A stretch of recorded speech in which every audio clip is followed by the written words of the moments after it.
আমি ধন্যবাদ জানাই সেই জনতাকে যারা আসিয়ার মৃত্যুর শোক সহ্য করতে না পেরে এই ঘটনা ঘটিয়েছেন। এটা দরকার ছিল। পরবর্তী সময় সারা বাংলাদেশের দর্শকদের জন্য একটা বার্তা যে তোমাদের জন্য ঠিক এই দিন অপেক্ষা করছে। তুমি ঘটাবা, তুমি মনে করবা আমি জেলে আছি, আমার বউ বাচ্চা বাড়িঘর নিরাপদ থাকবে। No, never. গোষ্ঠীর সঙ্গে আমরা রফা দফা করে দিব। এটাদের আসিয়া যখন না ফেরার দেশে চলে গেছে, অলরেডি তাকে তার যে আদিনিবাস শ্রীপুরের সোনাইকুণ্ডিতে জানাজা শেষে ছোট্ট দেহটাকে দাফন করা হয়েছে। আমার পশম দ্বারা যাচ্ছে, চোখে পানি আসতেছে। একজন বাবার কাছে তার কন্যা দুনিয়ার সবচেয়ে বড় একটা সম্পদ, যার যার অবস্থান থেকে কলিজার টুকরো সন্তান।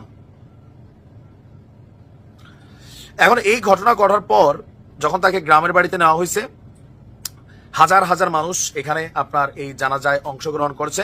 এরপর এই ঘটনায় অভিযুক্ত তার যে বোনের জামাইয়ের বাড়ির শ্বশুরের বাড়িটারি যারা আছে, এদের বাড়িতে বিক্ষুব্ধ জনতা আগুন দিয়েছে। রাত 8:45টার দিকে বাড়িটি আগুন দিয়ে জ্বালিয়ে দেওয়া হয়েছে। আমরা মনে করি যে এটা খুবই পারফেক্ট একটা সিদ্ধান্ত নিয়েছে। তবে এখানেই শেষ না, এখানে আমরা শেষ হইতে চাই না। ডক্টর ইউনূস সরকারের প্রতি আমার একটা বিশেষ আবেদন। দেখেন, সংস্কার সংস্কার শব্দটা মানুষের অ্যালার্জি শব্দ কিন্তু বানাই ফেলছেন। বাট একটা কাজ করেন স্যার, ডক্টর আসিফ নজরুল, আপনি একটা কাজ করেন, আপনাকে জনতার কাঠগড়ায় কিন্তু দাঁড়াইতে হবে, এটা মনে রাখেন। আপনারা যা করছেন রাজনৈতিক দলগুলো আপনাদেরকে ছাড়বে না, বাট জনগণকে আপনারা পাশে পাবেন। একটা কাজ করেন, আসিয়ার দিয়ে যাত্রা করেন। এরকম কোনো ঘটনা করবা কোনো ধরনের চান নাই।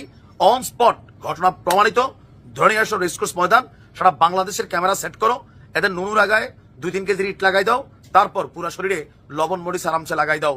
তারপর চিল আসবে, কাক আসবে, শকুনি আসবে, এরা বলবে আল্লাহ আমার নিয়ে যাও, কিন্তু কেউ নিবে না।